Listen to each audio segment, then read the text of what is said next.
আসসালামু আলাইকুম, আমি মোহাম্মদ জাকির হোসেন। আমি গ্রুপের ফিল্ড সুপারভাইজার হিসেবে আছি। তো আজকে আমরা এক কৃষক ভাইয়ের সঙ্গে কথা বলবো, চলুন ঘুরে আসি। আসসালামু আলাইকুম। ওয়ালাইকুম সালাম। জিন্নালি ভাই ভালো আছেন? আছি ভাই, ভালো আছেন না? ইনশাআল্লাহ। তো আজকে আমরা আবারও জিন্নালি ভাইয়ের কাছে আসলাম। উনি হচ্ছে আমাদের লাউয়ের পাশাপাশি কচুর চাষও করেন। আসলে আমরা তো আসলে বাংলাদেশ সবাই কৃষির উপর নির্ভরশীল, আর ওনারা আসলে কৃষির উপরে নির্ভরশীল। ওনারা অনেক জাতীয় সবজি চাষ করে। তো আমরা এর আগে লাইভ ইন্টারভিউ ওনার কাছ থেকে নিয়েছিলাম। তো আজকে আমরা ওনার সঙ্গে কথা বলবো কচু নিয়ে। তো চলুন ওনার কাছ থেকে সংক্ষেপেই শুনে আসবো। তো জিনালি ভাই, আপনার এই কচু জাতের নামটা কি? কচু জাতের নাম বর্ধমান। বর্ধমান কচু।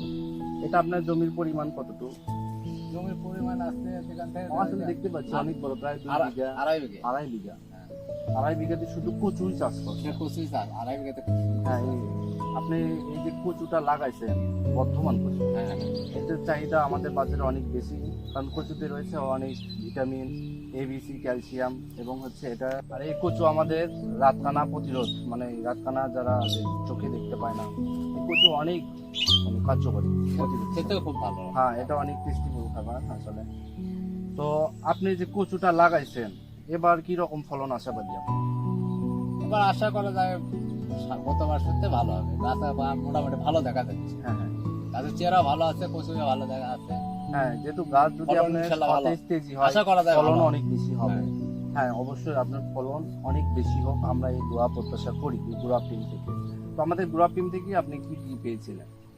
ও বীজ পেয়েছেন, সার বীজ পাইছেন, সার পাইছেন, এবং এই সার প্রয়োগ করে ওনার কচু অনেক সতেজ খুব এবং সুন্দর। তেজি হয়েছে, হ্যাঁ, এবং সুন্দর। উনি হচ্ছে অনেক উপকৃত হয়েছে।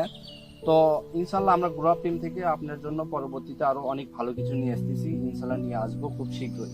তো এই দোয়া প্রত্যাশা আজকে এখানে শেষ করতে যাচ্ছি। আচ্ছা জিনালি ভাই, আচ্ছা ভাই। আসসালামু আলাইকুম।